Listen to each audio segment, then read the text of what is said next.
এ আমার উম্মত, তোমার গুনাহ যদি বৃষ্টির পানির ফোঁটা থেকেও বেশি হয়, তোমার গুনাহ যদি সমুদ্রের পানির ফোঁটা থেকেও বেশি হয়, তোমার গুনার সংখ্যা যদি আসমানের তারকার সংখ্যা থেকেও বেশি হয়, আল্লাহ রাব্বুল আলামিন ঘোষণা দিয়েছেন, নে আমার বান্দা, তোমার গুনাহ যদি আসমানের তারকার সংখ্যা থেকেও যদিও বা বেশি হয়, যদি তুমি মুমিন হয়ে থাকো, ঈমানদার হয়ে থাকো, আমি আল্লাহ ওয়াদা দিলাম, তুমি যদি আমার কাছে দুই চোখের পানি ছেড়ে তওবা করো, আমি তোমার গুনার দিকে দেখব না, আমার মাহবুবের দিকে দেখে তোমাকে আমি মাফ করে দেব। করিম ऐसा मिला के तुझ में कुले हाथ और भरे खजाने, बताओ ऐ मुफलिसों के फिर क्यों तुम्हारा दिल इद्तिराब में। আল্লাহ রাব্বুল আলামিন বলেন, এ আমার বান্দারা, তোমাদের পূর্বে যারা দুনিয়া থেকে বিদায় নিয়েছে, ইন্তেকাল করেছে, তোমাদের মা বাবা, আত্মীয় স্বজন, ওস্তাদ পীর মুর্শিদ, দেশবাসী, এলাকাবাসী, ভাই বেরাদর, দাদা দাদি, নানা নানি, যারা তোমাদের পূর্বে ছিল, এখন তারা বিদায় নিয়েছে, তাদের পরে তোমরা যারা জমিনের উপরে আছো, তোমরা সবাই মিলে আমি আল্লাহর কাছে এইভাবে মাগফিরাত কামনা করো, তাদের জন্য ক্ষমা চাও। ওয়াল্লাযীনা জাউ মিন বাদিহিম ইয়াকুলুনা রব্বানা ইগফির লানা ওয়া লিইখওয়ানিনা আল্লাযীনা সাবাকুনা বিল ঈমান। সুবহানাল্লাহ। পরবর্তীতে যারা দুনিয়ায় থাকবে, তারা যেন আমি আল্লাহর কাছে এইভাবে দোয়া করে, এ আল্লাহ, আমাদের পূর্ববর্তী যত মুরব্বীরা ঈমানের উপর, আকীদার উপর, দ্বীনের উপর, ধর্মের উপর, ইসলামের উপর, নামাজ রোজা ইবাদত বন্দেগীর উপর অটল ছিল, হায়াত শেষ হওয়ার কারণে তাদের মৃত্যু হয়েছে, মতের পরে আমরা তাকে জানাজা পড়েছি, কাফন পরাইছি, আতর লাগিয়েছি, গোলাপ লাগিয়েছি, খাটের উপর নিয়ে সসম্মানে ৬০ জনের কাঁধের উপর নিয়ে যেভাবে পালকিতে করে বউয়ের বাড়িতে দুলাকে নেওয়া হয়, সেভাবে পালকির উপর তুলে ওই পালকিকে কাঁধের উপর নিয়ে জানাজা পড়ে কবরস্থানের মধ্যে দাফন করে দিয়েছি। ওখানে কোনো বন্ধু নেই, বান্ধব নেই, আত্মীয় নেই, স্বজন নেই, পরিচিত নেই, দেশবাসী নেই, কেউ বলতে কেউ নেই। এক সিনেমাটির নিচে পোকজোকের বাসার ভিতর শায়িত করে দিয়েছি। ও আল্লাহ, আমাদের গুনাহ মাফ করার সাথে সাথে সমস্ত ঈমানদার কবরবাসীর গুনাহ মাফ করে দাও। আল্লাহ কোরআনের মধ্যে শিক্ষা দিয়েছেন যে এইভাবে মুরব্বীদের জন্য মাগফিরাত চাওয়ার জন্য, যেভাবে আমরা মুনাজাত ধরে আল্লাহর কাছে নামাজের পরে দোয়া করি, রব্বানা ইগফিরলি ওয়া লিওয়ালিদাইয়া ওয়ালিল মুমিনিনা ইয়াওমা ইয়াকুমুল হিসাব। সুবহানাল্লাহ বলুন। ও আল্লাহ, আগে আমার গুনাহ মাফ করে দাও, আমার গুনাহ মাফ করে দাও, আগে জিন্দাদের গুনাহ মাফ করে দাও। রব্বানা ইগফিরলি, তারপরে বলে ওয়ালিদাইয়া, জিন্দা হোক বা মরা হোক, মৃত হোক, আল্লাহ তারপরে আমার মা বাবার দাদা দাদির গুনাহ মাফ করে দাও। সুবহানাল্লাহ।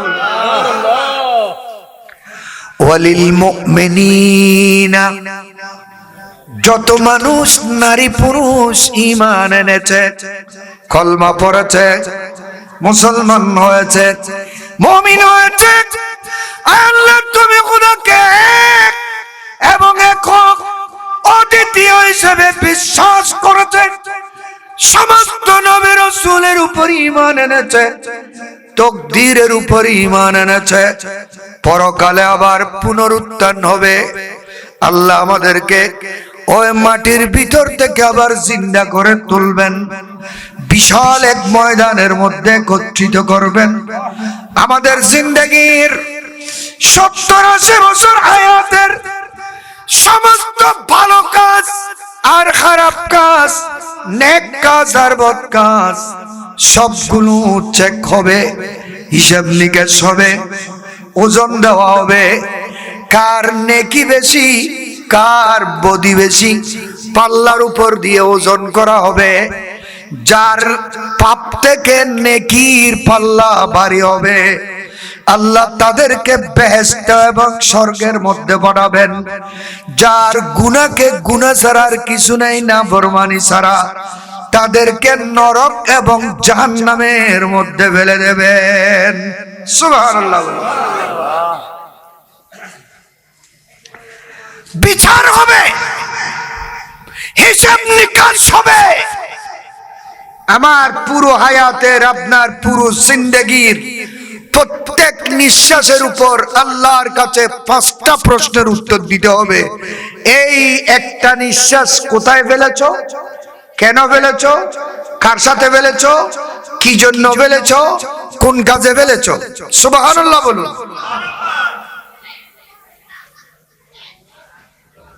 আজকের মাহফিলের মধ্যে এসে বসে রয়েছেন, ঘন্টা 2-3 ঘন্টা যা হয়, এই নিঃশ্বাস যেগুলো ফেলতেছেন, এই নিঃশ্বাসও সেই দিন ওজন দেওয়া হবে। সুবহানাল্লাহ বলুন।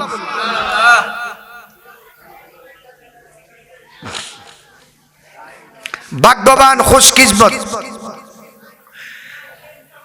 মুমিন, মুসলমান, ঈমানদার, নামাজি, আশিকে রাসূল। যদিও আমরা পাপী টাপী গুনাহগার, আল্লাহ তো গুনাহ মাফ করে দেবেন বলে ওয়াদা দিয়েছেন। সুবহানাল্লাহ বলুন। আল্লাহ বলেন, হে আমার বন্ধুরা, তুমি চেষ্টা করো গুনাহ ছাড়তে, গুনাহর কাজ থেকে বেঁচে থাকো, ভালো কাজ করো, সৎ কাজ করো, নেক কাজ করো, উপকার করো, জনসেবা করো, মানব কল্যাণ করো, মানব সেবা করো, পর উপকার করো। এর থেকে বড় নেকি আর হতে পারে না। কিন্তু এগুলো কবুল হওয়ার জন্য 1 নম্বর শর্ত হলো, আমি আল্লাহ ওই নেক কাজের বদলা তাদেরকে দেব যারা আমি খোদাকে এক এবং অদ্বিতীয় হিসেবে মানবে, যারা আমার রাসূলকে মানবে, পরকালকে মানবে, তাকদীর এবং মুকদ্দরকে মানবে, সমস্ত নবী রাসূলকে মানবে। এই সমস্ত মানুষের যত গুনাহ করুক, পাপ করুক, শুধু বান্দার হক যদি নষ্ট না করে, বছরের পর বছর গুনাহ করেছে, পাপ করেছে, নাফরমানি করেছে, আমি আল্লাহ সবগুলো মাফ করে দেব একটি মাত্র কারণে, আমি আমার মাহবুব নবী মুহাম্মদুর রাসূলুল্লাহ সাল্লাল্লাহু আলাইহি ওয়াসাল্লামকে গোটা সৃষ্টি জগতের জন্য রাহমাতুল লিল আলামিন বানিয়ে আমি আল্লাহ পাঠিয়ে দিয়েছি। আমার নবীর কারণে আমি সমস্ত গুনাহগারের গুনাহ মাফ করে দেব। হাদিস শরীফের মধ্যে আছে, আমার নবীর শানে নূরানি করেছেন, এ আমার উম্মত, তোমার গুনাহ যদি বৃষ্টির পানির ফোঁটা থেকেও বেশি হয়, তোমার গুনাহ যদি সমুদ্রের পানির ফোঁটা থেকেও বেশি হয়, তোমার গুনার সংখ্যা যদি আসমানের তারকার সংখ্যা থেকেও বেশি হয়, আল্লাহ রাব্বুল আলামিন ঘোষণা দিয়েছেন, নে আমার বান্দা, তোমার গুনাহ যদি আসমানের তারকার সংখ্যা থেকেও যদিও বা বেশি হয়, যদি তুমি মুমিন হয়ে থাকো, ঈমানদার হয়ে থাকো, আমি আল্লাহ ওয়াদা দিলাম, তুমি যদি আমার কাছে দুই চোখের পানি ছেড়ে তওবা করো, আমি তোমার গুনার দিকে দেখব না, আমার মাহবুবের দিকে দেখে তোমাকে আমি মাফ করে দেব। সুবহানাল্লাহ। এজন্য আমাদের নবী আমাদেরকে তালিম দিয়েছেন, উম্মত তুমি আল্লাহর কাছে বেশি বেশি তওবা করো, ইস্তেগফার করো, ক্ষমা প্রার্থনা করো। গুনাহ থাকলে মাফ হয়ে যাবে, গুনাহ না থাকলে দরজাত আর বুলন্দ মান সম্মান আল্লাহর কাছে বৃদ্ধি পেয়ে যাবে। সুবহানাল্লাহ। আমি নবী ডেইলি 70 বার আল্লাহর কাছে তওবা করি, ইস্তেগফার করি, অথচ আমার নবীর কোনো গুনাহ নাই।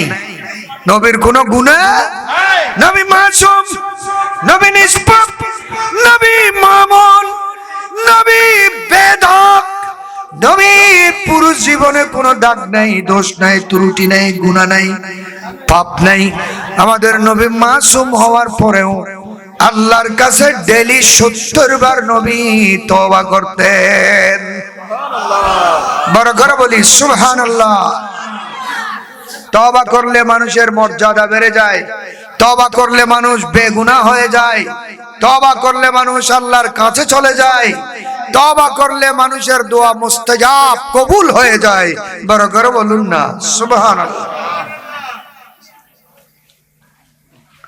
যারা আজকে মাহফিলে অংশগ্রহণ করেছেন, আল্লাহ সকলের হাজিরিকে কবুল করুন। আমিন।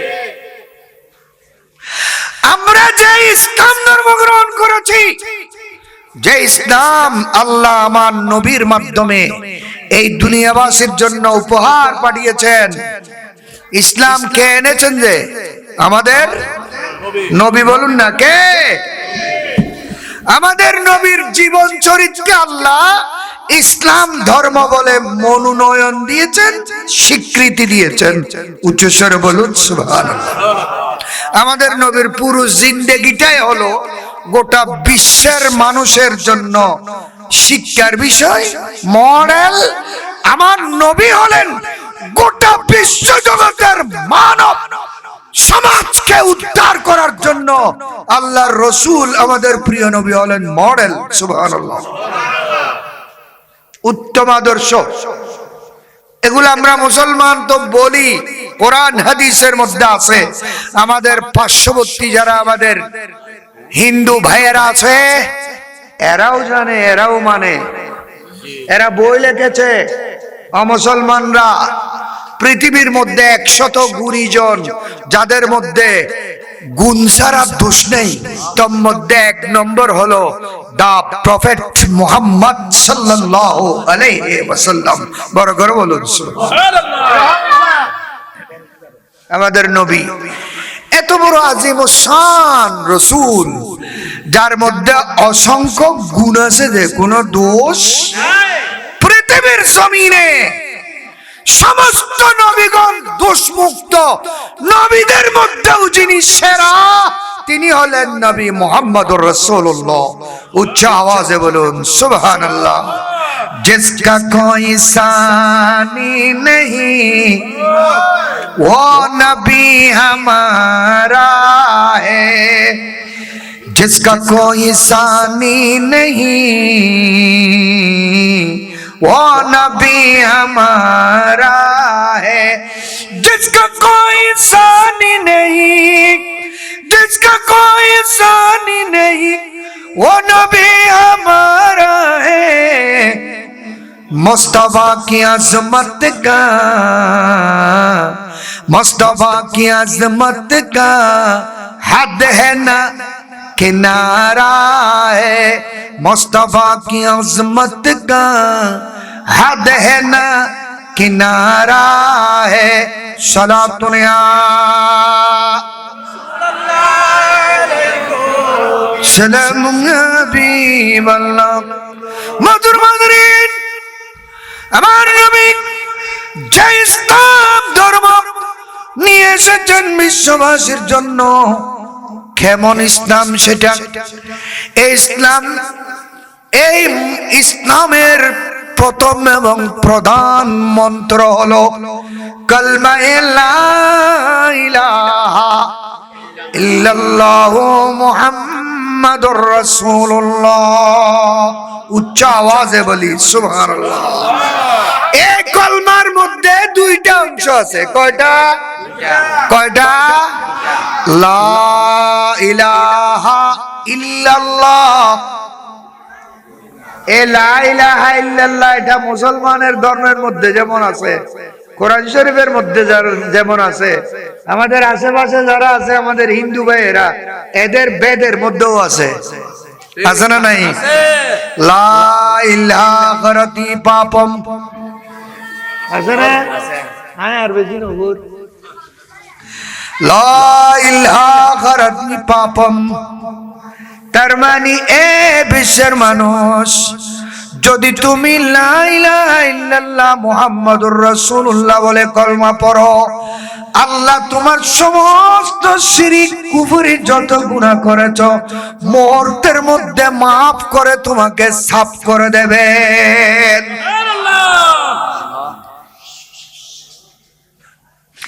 লা ইলাহা ইল্লাল্লাহ এক অংশ, আরেকটা হলো মুহাম্মাদুর রাসূলুল্লাহ। এক অংশ হলো খালেকের, আরেক অংশ হলো মখলুকের। এক অংশের মধ্যে সমগ্র জাহানের খালেক, মালিক, রাজিক, রাজ্জাক, জব্বার, সত্তার, গফফার, আজিজ, রউফ, রহিম আল্লাহ রাব্বুল আলামিনের স্বীকৃতি। লা ইলাহা ইল্লাল্লাহ, এক আল্লাহ ছাড়া আর কোন পূজা করার, উপাসনা করার, ইবাদত করার, সিজদা করার জন্য একমাত্র আল্লাহ ছাড়া আর কোনো মাবুদ নাই। সুবহানাল্লাহ। ইলাহ, ইলাহ তফসিরে বাইজাবির মধ্যে ইলাহ শব্দের তফসির করেছেন, বললে অবাক হয়ে যাবেন সবাই। সুবহানাল্লাহ বলেন। ইলাহ মানে কি? ইলাহ কাকে বলে? ইলাহা আল্লাহ, ইলাহুন, আলেহাতুন, আলেহুন, এই তিনটা শব্দ থেকে আল্লাহ, আল্লাহ কাকে বলে, ইলাহ কাকে বলে, আলেহা কাকে বলে, অনেক রাজ আছে, রহস্য আছে। ইলাহকে আল্লাহর জাত ছাড়া স্রষ্টা কর্তা, স্রষ্টা যিনি সৃষ্টি কর্তা, সমগ্র জাহান যিনি বানিয়েছেন উনি আল্লাহ। ওনাকে আল্লাহ কেন বলা হয়? ইলাহ কেন বলা হয়? আলেহা কেন বলা হয়? ওই যে তাফসীরে বাইজাবির মধ্যে আছে, ইমাম নাসিরউদ্দিন বাইজাবি বলেন, আল্লাহ বলা হয়, আল্লাহ পাওয়ার, ক্ষমতা, শক্তি, অথরিটি এত বেশি, এক আল্লাহর জাত ছাড়া সৃষ্টির মধ্যে যত কিছু আছে, 18,000 জগৎ, 80,000 মখলুকাত, মানব দানব, হুর গিলমান, জিন ফারেশতা, দাস বাস, তরুলতা, চন্দ্র সূর্য, কীট পতঙ্গ, পোকজোক, খালবিল, নদ নদী, গাছপালা, তরুলতা, যত মখলুক, এমনকি ওই ছোট্ট পিপিলিকা, গাছের উপর সর্প, মাটির ভিতর পোক জোক, সমস্ত সৃষ্টি যদি যে যেখানে আছে ওখান থেকে ও আল্লাহ আমার খিদা লেগেছে, সুবহানাল্লাহ সুবহানাল্লাহ, ও আল্লাহ আমার অসুখ হয়েছে, শুধু একজন মানুষ না, পৃথিবীর সমস্ত মানুষ একসাথে ডাক দিলে, জিনেরা মিলে একসাথে ডাক দিলে, গরু ছাগল মিলে একসাথে ডাক দিলে, সমস্ত সৃষ্টির ডাকে সাড়া দেওয়ার যার মধ্যে ক্ষমতা থাকে তার নাম হলো আল্লাহ। আল্লাহু আকবার বলে। আমাকে একজনে ডাকলে শুনি, আরেকজনে ডাকলে শুনি না, ঠিক না? আপনাকে একজনে ডাকলে শুনেন, একজনের সাথে কথা বলেন, আরেকজন পিছন থেকে ডাকতেছে, এসে পিছনে থাবা দিল, এই তোকে ডাকতে যে শুনো যাই, আমি তার সাথে কথা বলতেছি, আমি আরেকজনের সাথে কথা বলতেছি, দুইজনের আওয়াজ শুনি না। আর আল্লাহ বলা হয় আনোয়ারের মানুষ না, বকখালির মানুষ না, কক্সবাজারের মানুষ না, হাটহাজারীর মানুষ না, চিটাগঙ্গের মানুষ না, বাংলাদেশের মানুষ না, গোটা পৃথিবীর সমস্ত মানুষ, মানুষ না, জিন্নাত, ফারেশতা, হুর গিলমান, গাছবাস, পোকজোক, জমিনের উপর, জমিনের ভিতর, পানির ভিতর, সমস্ত মখলুক ও আল্লাহ আল্লাহুম্মা বলে ডাক দিলে সমস্ত সৃষ্টির একসাথে যিনি ডাকে সাড়া দেওয়ার ক্ষমতা রাখেন তার নাম আল্লাহ। তার নাম কি? আল্লাহ। তার নাম কি?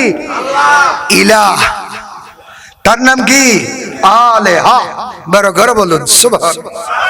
শুধু সাড়া নয়, কোন মখলুক, কোন সৃষ্টি কি জন্য ডাক দিয়েছে এটাকে আরো সুন্দরভাবে সহজভাবে বুঝাইছেন। কিভাবে? বলে একটা ছেলে ঘুম গেল, দুধ পানকারী সন্তান ঘুমিয়েছে, দুধ পানকারী সন্তান ঘুমাইছে, ওই সন্তান এর মা, সন্তানের মা ঘরের মধ্যে কাজ করতেছে, সন্তান ঘুম। এই ছেলেরা কথা বলবে না, সন্তান ঘুম, মা কাজ করতেছে, সন্তান ঘুম থেকে উঠে যাবে, এই ভয় সামনে রেখে তাড়াতাড়ি কাজ গুছাচ্ছে, আছে না? ও আগুন উঠে যাইব, আমিন গড়ি লই, হয় না? না হয়। এই সন্তান যখন মার কাজ মা করতেছে, এই সন্তান ঘুম ভেঙে যায়, সন্তান ঘুম থেকে জাগ্রত হয়ে এমন জোরে চিল্লে চিল্লে কাঁদতেছে, ওই সন্তান কথা বলার এখনো সালাহিয়ত হয় নাই। ছোট বাচ্চা খাঁদের দেয় না, আম্মু এসে আমাকে খানা দাও বলার অক্ত হয়েছে কোনো?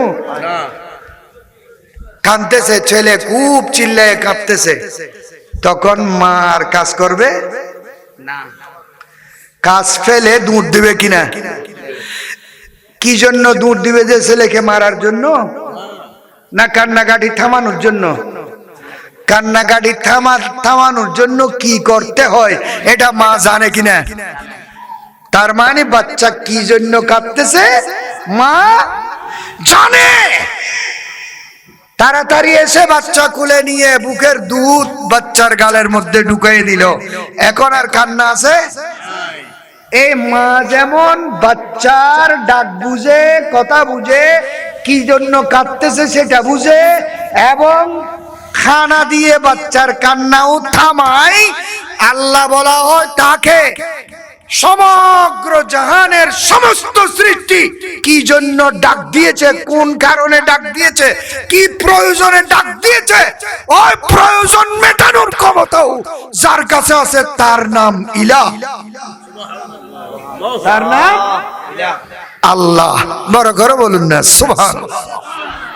এই আল্লাহর মতো আর কাউকে বলার কোনো, আল্লাহর মতো বলার কাউকে শুনো সুযোগ লা শিবহা লাহু ওয়ালা সামিয়া লাহু লা মিসলা লাহু ওয়ালা মাসিলা লাহু লা জিদ্দা লাহু ওয়ালা নিদ্দা লাহু। আল্লাহর কোনো মিসাল নেই, আল্লাহর কোনো তুলনা নাই, আল্লাহর কোনো উপমা নাই, আল্লাহর কোনো দৃষ্টান্ত নাই, আল্লাহর কোনো সমকক্ষ নাই, আরেকজনকে আল্লাহ বলার জন্য কোনো সুযোগ নেই। এই বিশ্বাস যারা করে তাদেরকে বলা হয় মুসলমান। তাদেরকে বলা হয় মুসলমান। এই হলো লা ইলাহা ইল্লাল্লাহ অংশের রাজ। সুবহানাল্লাহ বলুন। মুহাম্মাদুর রাসূলুল্লাহ সাল্লাল্লাহু আলাইহি ওয়াসাল্লাম। অনরার কোন বুক টুক লাগি না, খানা পিনা তুমি কোন খাইয়ন হারানা গরি যাইতেন নইলে যেতন চলে কেন ডরাবেন না হন। নবী নবী কইরা আমার মরণ যেন হয় রে দয়াল, নবী নবী কইরা আমার মরণ যেন হয়, ও মরণে পাইব শান্তি, ও মরণে পাইব শান্তি, থাকবে না রে ভয়। নবী নবী কইরা আমার মরণ যেন হয়। সালাতুন ইয়া